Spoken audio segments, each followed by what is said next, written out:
Hey everyone, welcome to another MLM dumpster fire. Today we are here to watch a few MLM coaches, and I have named this series MLM Coaches Unhinged, and I have to say I'm very excited for this series. I hope you guys are gonna enjoy it because it's gonna be a wild ride. Before we get into it, as always, big shout out to all my channel members. I really appreciate you guys, and thank you to everyone else who is supporting me and watching my stuff. Don't forget that the free way to support my channel is just to like, subscribe, and YouTube loves when you watch the video as long as you can. That makes the video perform better, so that will be probably the best way to support me in a nice free way. And yeah, no disclaimer. I'm used to saying let's put a little disclaimer in here. We're not doing that anymore, so let's just get into this, I guess. I don't know why I'm doing this. Also, I have new tattoos. Can you see them? Probably can't. They're suit sprouts. I did it today. I took a day off to go get my tattoos, but anyway. Reach more people.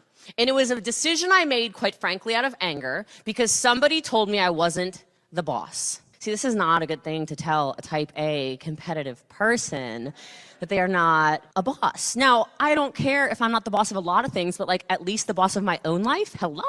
This man told me the company is my $150 million a year company. The only boss in here is me. No one else in here should be calling themselves a boss. It was a decision I made in that moment, and I said, oh, see, Bossly's gonna become a thing. Because this man had the audacity to tell me that I'm not the boss. Wow. So inspirational, am I right? Okay, well, I have to ask, why did you call yourself a boss in front of your boss? She tried to present it that, this man is misogynistic and he told me that I'm not the boss. It's like, did you call yourself Bossly? And then he said, no, I'm the only boss around here. Were you acting as if you were the boss? Were you acting outside of your wage? What were you doing? I feel like since this is Bossly, I feel like there was a reason why he said that. Also, you literally got a corporate job in Pruvit recently, so you're not an entrepreneur in my opinion. You're just a scammer in what resembles a pyramid scheme, but that's just my opinion and those are just my limiting beliefs. But let's move on to the next one. With a job, I think there's a lot of people that do belong in a job. I think there's a lot of people that don't have an entrepreneurial spirit, but I think that there's a lot of people who could at least make a little bit of extra money in a side hustle. And that's what I've really always believed about entrepreneurship in general, but of course the network marketing space is, you don't have to be full-time at this. You don't. If you can figure out how to make $500 extra a month, that's $6,000 extra a year. How can you tell me that the average household in the world cannot use $6,000 extra a year and add it to their bottom line? Because you can't go to your job making $50,000 a year, which most people don't even, but I'm giving them like a leg up, $50,000 a year, and ask their boss for a raise of an extra $6,000. It just doesn't work like that. And so that's where I think a lot of my passion comes from is I don't necessarily want you to do this full time. I don't necessarily want to make you a multimillionaire. It's cool if I do, if I help you on that journey. But I do believe that I can create more freedom in your life by helping you make a little bit extra money. Okay, Jessie Lee. The Pruvit income disclosure statement reflects that, right? You have a huge downline, and I bet they all earn such good money because you help them figure out how to earn that much money, right? Right? Is that why Pruvit's income disclosure is so good? Oh, wait. No, it's not. It's not good. It sucks, and most people don't make any profit. Also, yeah, of course, most households can do a lot of things with a little bit of extra income. But again, that's not what they get in a multi-level marketing company or improve it or anything like that. Also, I feel like it's very contradictory to say not everyone is made to be an entrepreneur, but everyone can have a side hustle. Isn't side hustle usually what we call something like freelancing or entrepreneurial side hustle or whatever? If you need more money and you don't want to be a freelancer or an entrepreneur, you can just get another part-time job. So I feel like she would call it, if you need more money with your full-time job, just get another part-time job instead of side hustle. Being an MLM doesn't make you an entrepreneur, but you know what I mean, right? It is what it is. Next one's another one from Jessie Lee. Another one of her gems, because I'm not blocked, so I went and downloaded a lot of her reels and clips before she blocks me on Instagram again, because she did have my old Instagram account blocked. I wonder if she's gonna block me after I put out these few videos about her. On day one, when I had no money to my name, did I think that I could be part of the 1%? And I'll be super honest with you, Gary, the answer was yes. I joined and I said, so you're telling me there's a chance? I never looked at this and said, oh, well then I'm gonna be the broke person. I'm going to be the person that fails. Are you telling me there's people who make $1 million doing this? I think that's probably horse manure, but I'm trying to find out. And then, I became the 26-year-old kid making over $1 million a year. And I did become that 1%. But it's like anything in business and in life. If you think that you're going to be a failure, who's going to be a failure? You. If you go into something and you say, I'm going to beat this, I'm going to win at this, I'm going to be the best at this, I'm going to be number one in the world at this, and you keep saying it, you speak it, and then you do it, and you take the actions to do so, well, I'm not shocked that I'm number one in the world at this. I'm not shocked that my coaching program exploded. I'm not shocked that I have the following I have. I'm not shocked that I'm beating cancer. I'm not shocked at any of this. Wow, she's so humble. That's one of her characteristics, is she's a very humble person. Also, this is just your pure usual BS that if you want something, you have to speak it, you have to live it, you have to think it. You can't have any limiting beliefs, you can't have any doubts in your mind, and you're going to be successful. I guess that's just implying that most people in Pruvit and in multi-level marketing companies just have limiting beliefs, and that's why they're not successful, which totally makes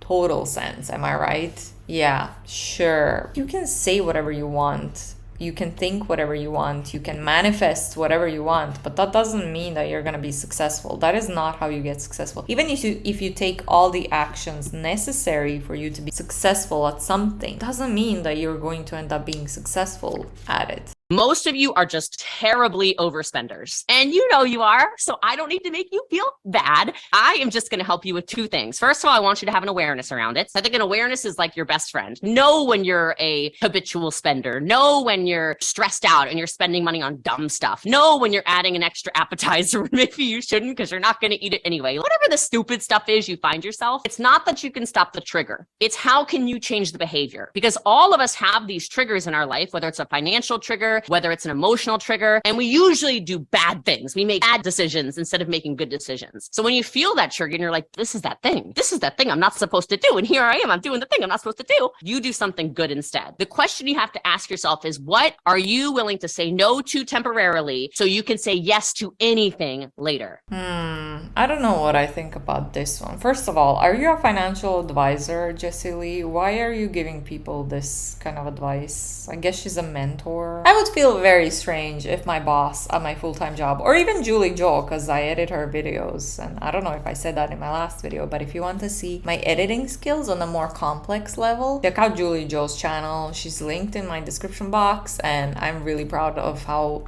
far my editing skills have come since I started editing her videos. But I would feel very strange if, since obviously she pays me for editing, and if Julie comes to me and says one day, listen, Mateja, I saw you get that fresh tattoo. I assume it's from the money that I paid you for editing my videos this month. She's more of a friend, so she could get away with it. But you know what I mean? Because she's technically a boss. Or even if my full-time boss tells me how to spend my money and what to spend my money on, I'd be like, well, excuse me, sir, who are you to tell me these things? Also, some would argue that spending money on 55 different ketones and supplements from Pruvit is a giant waste of money, but I digress. Successful that you look up to in your life, your business, whatever. We have had way more failures than we have had successes. And that's why we have successes. If you're like, I didn't sell as much as I wanted, I didn't recruit people I wanted, I didn't hire people I wanted, I didn't scale the way I wanted to, let me explain that is a part of success. Oh, is it really? Okay. Thank you, Jessie Lee. This is so profound. Oh, these are some of her posts that I screenshotted. So she said, all I ever wanted was a chance. And that's what network marketing gave me. Every investment I'm involved in, every real business, as the haters would say, that I own is 100% because of the money I earned in network marketing. Open your mind. You might just be shocked what can happen. Again, implying that your limiting beliefs are the reasons why you're not successful. Then the next one was, network marketing in 2023 is different than your great-grandpa's company in 1960. When looking at a company, ask yourself if people would buy this product if there was no opportunity attached. In other words, does the company have real legitimate customers?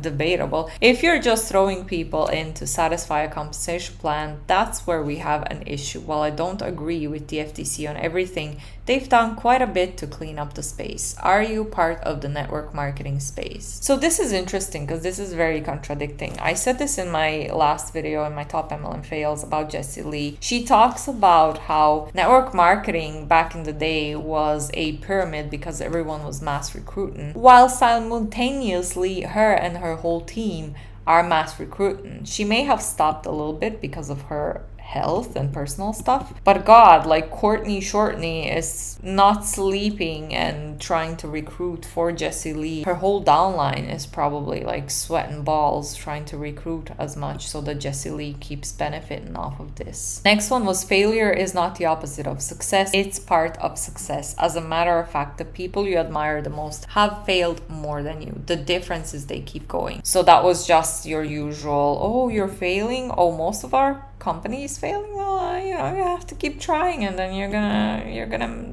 be successful one day, which we know is just a bunch of BS. This next one is a guy that I covered back in the day. I think it's been a very long time since I spoke about him, but this video was sent to me by my bestie. Thank you, bestie, as always. And this is his interview with another network marketer, and the name is The Six-Figure Work Ethic. So I guess we're gonna hear, very similar to Boss Lee, what you have to do, what your mindset has to be, what your work habits have to be in order for you to be successful in a pyramid scheme. I mean, network marketing company. So let's just get into it. It's a bit longer. It's 28 minutes. Good friend of mine on the podcast today. I can't even believe we haven't done a podcast before. We should have done one years ago, but here we are, and everybody gets to hear from you and your fascinating stories. So we're going to do rapid fire here real quick. Alicia, okay. How long have you been in the profession? In the profession or with this company? Profession.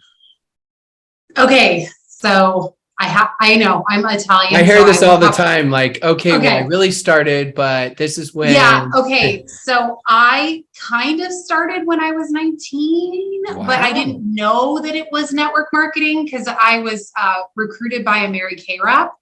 And I did so terribly that I ended up selling my kit back and getting blackballed for like life.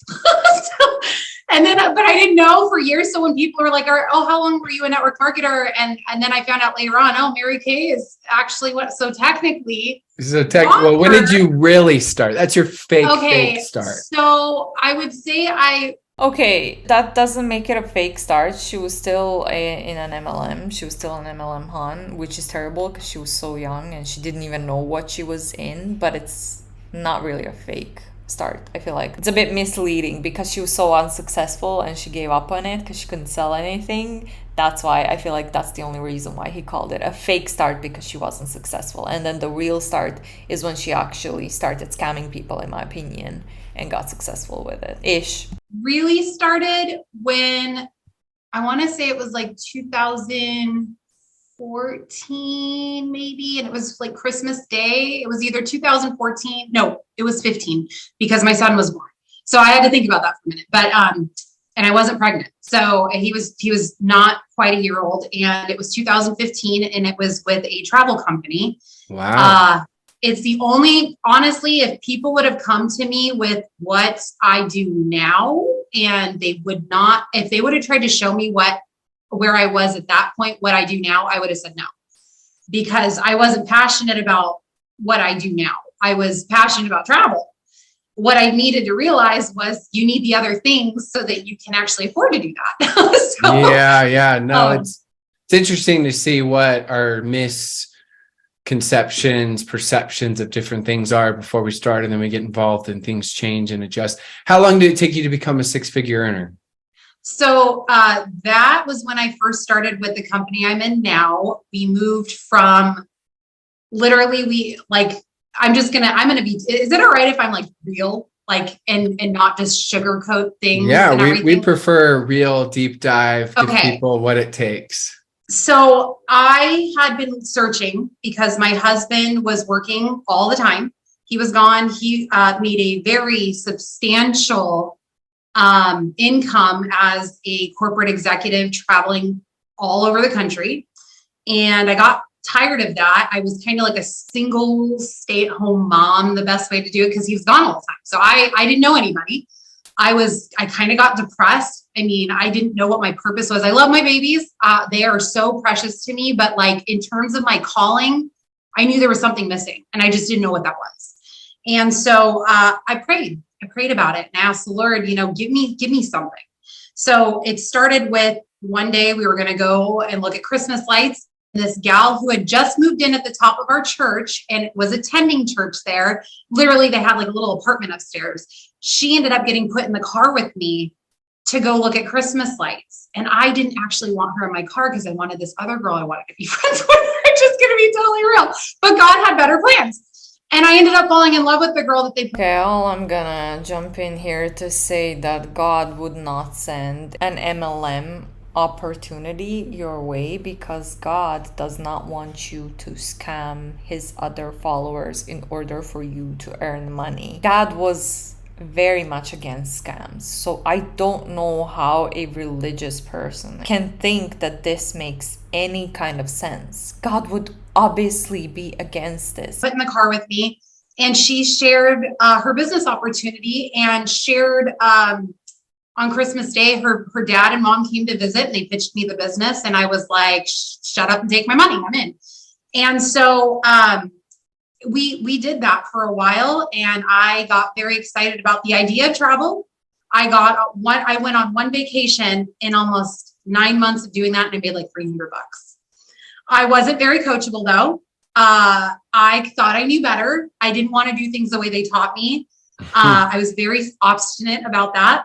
And then I asked the Lord, like, is this really what I'm supposed to do? And in walks Catherine and Jeff Belleville, which you know well as well. And one of my friends introduced me to them at a coffee, or actually his wife, Catherine. And I just remember, like I said, I was still praying. I really, really just wanted to bring my husband home. That was my goal, right? And we got tired of like hearing my kids cry and stuff. It sucked, right? And he got tired of being away all the time, but he made such a big income. Even if he moved to another company, he would still have the same issue because his whole job was to travel a massive territory overseeing like senior housing. So, and then he was finishing up his degree on top of that. So we really didn't have much time together. It was when my husband's mother passed from cancer that we really were like, okay, done messing around with this 9 to 5, going to a boss for vacation, bull honky. So we just kind of started again, like praying and saying, Lord, is this really what you want me to do? And I believe he used that because I had no network. So that created my network out of nothing. And then Mr. and Mrs. Belleville, like I said, I met Mrs. Belleville at coffee. She showed me what she was doing. I showed her what I was doing. And then she says, you know what? We're going to go meet our husbands. We're going to have my husband and your husband because we found out we live pretty close together. We're going to come over tomorrow. I'm going to show you yours. You're going to show me, you're going to show me yours. I'm going to show you mine, but we're going to go first. And I'm like, oh, okay. My husband, her husband, cross-armed, didn't want to do it. No, I don't want to go do that. But I think 10 minutes into the presentation, my husband's like, I could see us doing this. Let's do this. So we did. And we ended up getting right under the 4th rank of the company under 3 months.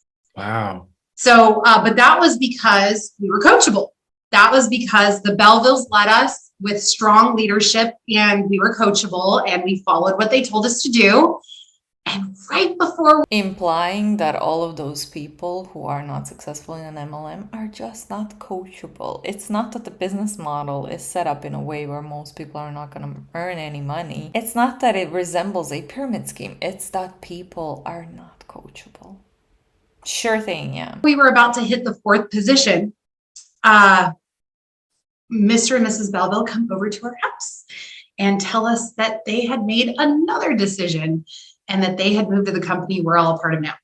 So we moved from that company and followed them because I sure as heck was not going to get left behind from my leadership and all of those who had helped me create the success I had created and get left behind. There was just no way.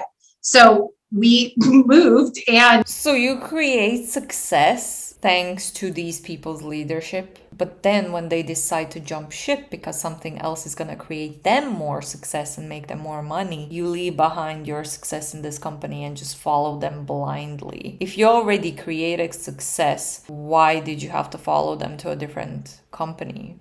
Why weren't you just happy enough with all of your success in the first company? That just doesn't make too much sense to me. I don't know. And I just remember it being my worst nightmare because I was a part of a business group that networked, and they were all like hardcore, like masonry people. And they did real estate, mortgages, insurance. And here's this little network marketer coming for the third time to change her position. They blackballed me the first time. This was like, oh no, they are going to stake me to the cross when they find this out. But I did it anyway. Because I actually had someone the day right before this happened prophesy a word over us that said, the Lord is taking you through a door. And like out of nowhere, I didn't talk to this person. They didn't know, but I literally was praying. And I'm like, God, I have to hear from you. Like, I need to know what we're doing. Is what we're doing the right thing? And literally he said, he comes up to me, he goes, and like, he looks at me, he waves, and he goes, and like, you could see that moment where the Holy Spirit just gave him a download. And he's like, okay, I just got a crazy download. There's no way he could have heard me or anything. I was in my car by myself, like just went to the parking lot, talking to the Lord the whole way. I park, I get out, and he literally says, the Lord says he's taking you through a door, and you need to trust him. And you just need to, whatever it is he's going to lay before you, you just need to trust him and take that leap of faith.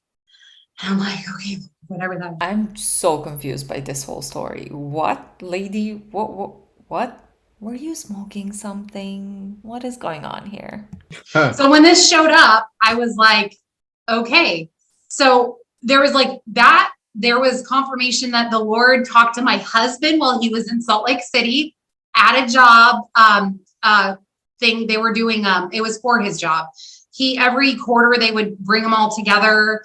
They would all do a meeting, and the Lord audibly told him. And I mean, we all get like impressions from the Lord, but like he like spoke like so much so my husband was like wigged out. He got up out of his meeting, and he's like, honey, the Lord says he has something for us in Salt Lake City. And we had lived in Ogden at one point. And according to the CEO of our company, one of the founders, he's like, oh, so you lived in the armpit of Utah. That was his words. I was like, I guess so. That was our experience. That's all we had really experienced. And I didn't really want to go back. And so this is a big ask. Like, do you trust me? Like, for real, for real.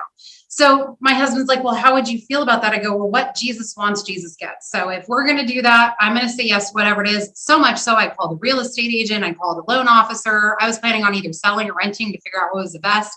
My husband comes home from this meeting. Catherine and Jeff Belleville are waiting in the parking lot of our house.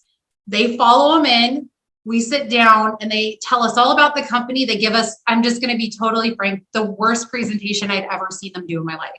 And they are very good at presenting, but you could tell they were just so... It was new. They didn't know anything. New, and they were freaked out about their decision. They had just flushed their whole 6 years of earnings and residual income that they had made down the toilet. So they were like, we just made a big choice and we're about to ask you to trust us to make the same choice. And I mean, not that we really had anything going on. I mean, I think we had 4 people starting out. That was it. Wow. We didn't have some big. Okay.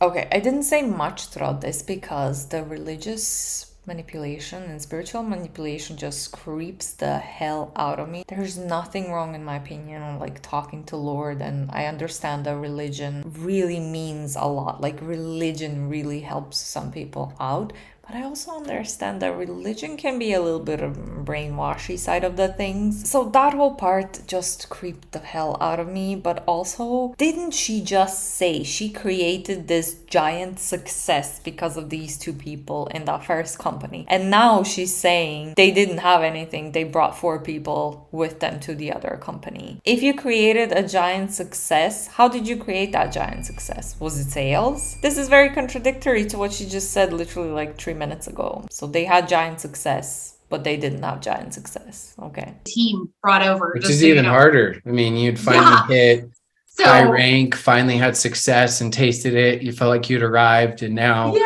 you got to start all over. But I was just, okay. How did she have success? She just said they didn't have anything to stick around for, and that's why they followed them. What success? If she was successful, shouldn't she stick around in the other company because of that success? Does this make any sense to anyone? Because it doesn't make any sense to me. Okay, so it was that prophetic word the day before. Then Catherine and Jeff Belleville say, oh, and by the way, the corporate office is in Salt Lake City. And we're like, oh, okay, Lord, I'm listening. And then the last confirmation, because the Lord says he'll confirm his word through the prophets 2 or 3 times. So the last confirmation was when I was sitting there, I was literally, a quote hit my head, and it was, I think, from Richard Branson. And it said, if you see a great opportunity and you don't understand all of the, basically you don't understand all the details, say yes and figure out the details later. As I'm thinking this, my husband literally says, I just saw a quote earlier this week that says, if you see a great opportunity and you don't understand all the details, say yes, figure out the details later. I'm like, all right, Lord, yes. Okay. So we did it.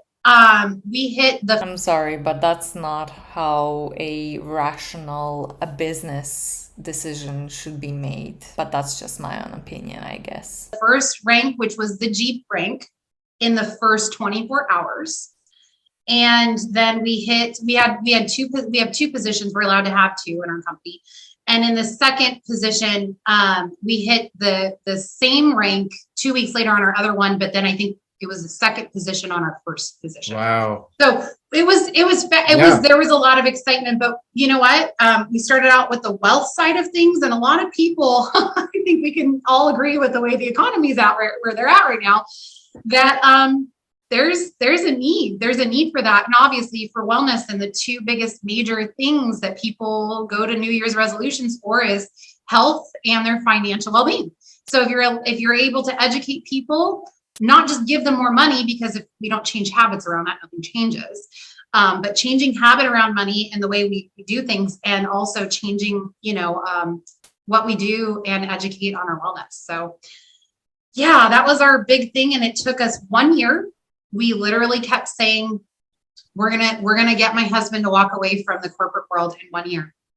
And we just kept speaking it out and putting the work ethic, obviously, because you can speak all you want, but unless you put the action behind it, it's just faith without actions is dead. What does that look like? I mean, when we talk about work ethic, and sometimes, people talk about they want a six-figure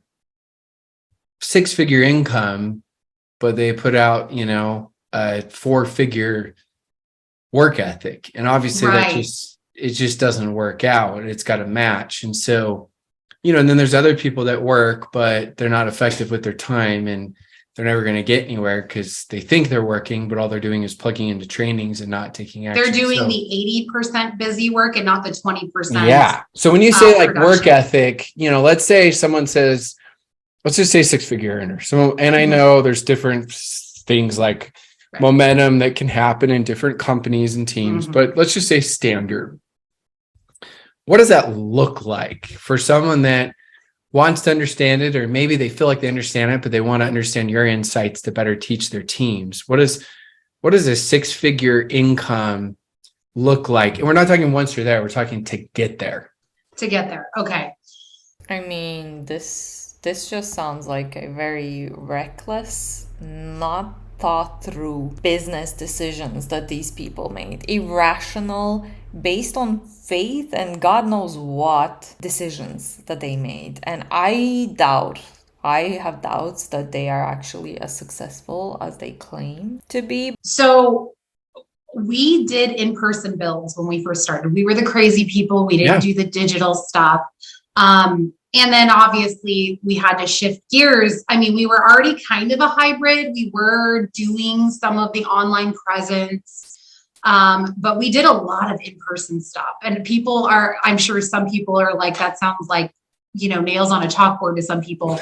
But to be truthful, especially because we have some high impact products, we wanted to demonstrate those and have people to be able to try it, like, and have something happen right there. And that you see the light bulbs go on to people. So what that looks like for me is I was a part of business networking groups. So I went and I represented that's where I kind of cut my teeth in really starting to grow my leadership skills. So I started focusing on what was important. And obviously what's important is connecting with people, being supportive, and creating. Oh yeah, connecting with people, aka creating fake relationships on social media and real life, wherever you can, in order to recruit those people so that you can benefit off of recruiting them financially, right? Yeah, that's totally connecting people in a genuine way. Authentic relationship. So many people, I mean, yes, you can be a spammy pammy, and I've seen some people do it. I think people are kind of spammy pammied out. That's just my take. And I have still seen people be effective doing the spammy pammy. For me, not so much. Like, I like authentic relationships. So I started out with a handful of people who I knew. And from there, I would go then present for the people who were my people. So like, I would go talk to, let's say, Bob, right? Bob has his own network of people. And I'd say, Bob, who do you know who needs, who may be overworked and underpaid, who may have needs some tools for his wellness kit, like needs in his toolbox. Maybe there's a lot of things that Bob is dealing with in his health and he wants to improve on it. Who are some people that we can just put. Okay, but who are you, lady, to help people with their health and stuff? Are you an expert? Do you have a medical diploma? Did you go to medical school? Did you do anything? Like, who the hell are you to help people with their health? What are we talking about? And usually within 24 to 72 hours, we would put 3 meetings on the book for Bob. So we would look at Bob's, we might do an online one because some of Bob's people might be out of state. We would do an in-person one for a couple people, like mom, dad, sister, brother, sons, daughters, depending on grandparents, neighbors, and we just do a grand opening. Like, hey, I have an exciting announcement. Come over, hear about it. We'd make it fun.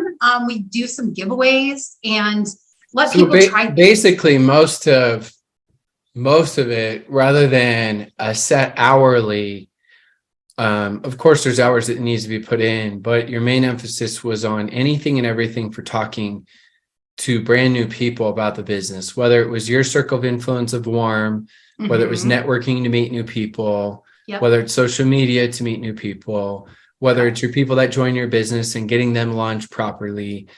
What else is new? What else is innovative? Because that's what everyone does. Every single MLMer out there does that same stuff. You made, from a work ethic standpoint, your emphasis to reach 6 figures on how do I get in front of more people? Would that be right? Yes, absolutely. The more people, your network, I once, when we were at, I think you were there at the breakfast at the Power 5 breakfast, huh? When we were there launching the Power 5 as ambassadors for Mr. John C. Maxwell, I remember him saying at that breakfast, your network is your net worth, right? Everything we know rises and falls on leadership, but he said, this is why you guys are all in the room, because my network is my net worth, and so is yours. I want to show people what can be added in value through what I offer through your network, and your network is your network. And that is so true. When I first started in the industry, I didn't know anybody. We'd moved to a whole new area, a new territory. We'd moved for my husband's job.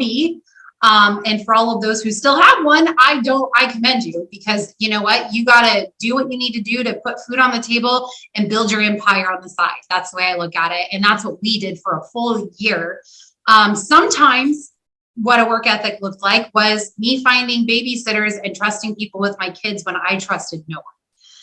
That was a really big one for me. And I had to work quick to figure that out. Sometimes that looked like when my husband was home, I am doing his papers sometimes that looked like me going and staying out till 1 or 2 in the morning, driving from one side of Oregon and all the way back up from Bend in the middle of the night,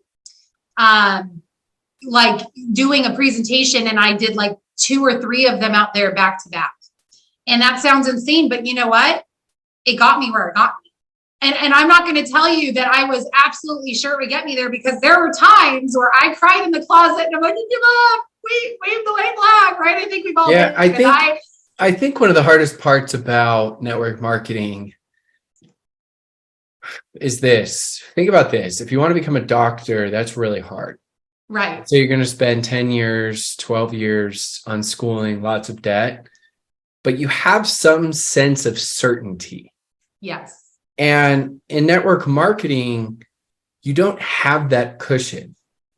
You, in your mind, there is no exact, like you're going to go to school for 6 years, you're going to make X amount. Right. So you have the extremes of what's possible is much more income and time. Oh, yeah. But also in your mind, you have these self-doubts of what's also possible is I could put in all this time and be made fun of, not make any money, and this thing not work out at all. And so the risk... Is he implying that the uncertainty makes being an MLMer harder than going to school for 10 years to become a doctor? Because this sense of uncertainty makes it just so much harder for network marketers, does it, Rob? Oh my God. Nice try. Nice try. Risk feels higher. I don't think it is if you actually put it in the right time, but it feels higher. But the reward is also much higher. And so it really messes with your emotions. We become drama kings and queens, as I always say, in this business. And so, you know, the last question I have, because we talked about this right before this podcast when we were just going through some different ideas and thoughts, is you mentioned the words thick skin and the importance that that has for one to have success. People need to have really thick skin. And in some ways I felt like I had it because obviously I survived. But in other ways, geez, I just felt like I had really sensitive skin that, you know, luckily I just kept going back at it. But it was like everything offended me. I never said it out loud. I felt everyone was misjudging me. I felt embarrassed. I didn't even post on social media my first 5 years, even when I had done tremendously well, about anything that pertained to any success I'd had, because I was just really worried about being judged. So tell me what you mean and maybe how someone can help better develop thick skin. So I think that it's honestly sticking. First off, you've got to have like a vision. You have to have a very strong vision. And I love actually when you say, you know, you got to trade your likes for loves. It's a sacrifice, right? So you have to have a very clear vision of the things you love and what you're willing to sacrifice to get those things. And the clearer you are about that, the harder it is to waver you from your past or your path, when those things come to bite you in the butt, because they will. You're going to get people that you've known for years. Sometimes it's your parents. Sometimes it's your mom, your sister, your brother, your best friend, church people that you love. You know, it just, you'll get complete strangers. Church people that you love and scam, in my opinion. I don't have a lot of things to say to this because this lady, she gives me weird vibes. No offense. Maybe I'm being an asshole. Probably am. Also, all the discrepancies in her story just makes me feel like she's full of shit. Say things. You know, as a matter of fact, I have found sometimes that the biggest cheerleaders are my online support team of people who I never met that are all the way across the world. And sometimes it takes a standing ovation of complete strangers before the people that you love most are the ones who start cheering for you too. So keeping a thick skin. One thing is that you surround yourself with people who are wanting to support you in your dream, like genuinely get your little nucleus. My friend actually uses that term. Like, I like that. You need your little nucleus of people, your 5 people that you know that no matter what, they're going to be your cheerleaders. And sometimes that's your mentors and your team, and surrounding yourself with other people who think and see what you do. If you have that, when you have moments of weakness and you have those moments where you want to throw in the towel, because you have them, I assure you that people think that the trajectory to the top looks like this, and it looks, sometimes like crazy pants, silly string being sprayed across your legs, right? It doesn't look like a neat thing. So keeping focused, getting your people that that you can turn to keep your mindset fresh and you dialed into what you want. And then also reading materials. So what you are what you consume. That goes for food, that goes for spiritually, what you watch on TV. I don't watch the news. I don't. I'm going to just say it. They're all liars. They're all bad. Tough. Oh, how ironic that you call the people on the news liars when you're literally in a product-based pyramid scheme, in my opinion. How ironic. Yeah. I don't want to listen to that crap. And honestly, if it's really important, yeah. I once had Girl, I don't want to listen to this crap either, but here we are. Someone tell me the story of how they didn't listen to the news. And I was like, yeah, I had given it up years ago just because I didn't like the way I felt after I watched it. I'm like, I don't want to live in this constant state of fear. So they told me that they were out on a yacht in the middle of the ocean. And I think it was back in 2009 when Britney Spears went crazy for a minute and shaved her head, and there was another boat that pulled up next to them and was like, did you hear about Britney? In the middle of the ocean, tells them all about this. He's like, believe me when I tell you, if it is big enough, you will hear about it no matter where the heck you are, because there will always be someone who does watch it. And so I was like, yeah, I'd rather not do that. No, I like how you talked about the power of environment, because who you surround yourself with, both online and offline, makes such a difference for helping you to develop that thick skin. Because you're going to have, I know for me, I can do different things that are active, and it can start out as a blister and then it turns into a callus and really, really tough skin in that exact same spot. But, it took me going through the blister, right? And getting weaker in order to make it stronger than it ever was before. And so for all of you, it's just part of the process. For me, I started just looking at it like, sometimes people have good intent and they're trying to protect you. Other times they are jealous and they don't have good intent.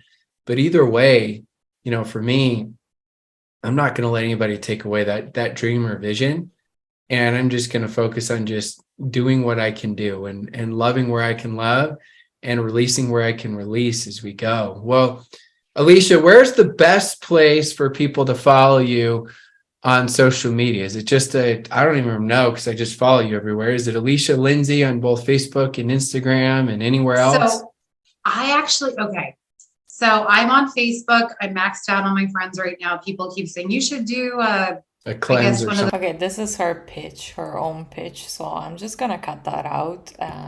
There's no need to dox her completely on social media. Well, wasn't that interesting? Let's remember that this video was called Work Ethic to Get to a Six-Figure or something like that. Did you hear anything about them saying about what work ethic you have to have? Maybe I missed something, because I kind of dozed off because she gave me the weird vibes and I was just like, oh my god, please let it be over. Let it end. But yeah, let me know down below what you thought about this. If I missed out on commenting on something important or problematic that they said, I do love reading your comment down below. And thank you so much for watching, especially if you made it this far. Don't forget to click that like and subscribe button if you'd like to support me, and excuse that I'm whispering. This is kind of an ASMR anti-MLM, but it's very late over here. Big shout out to all of my channel members, and thank you for all your support, and I will see you in the next one. Bye.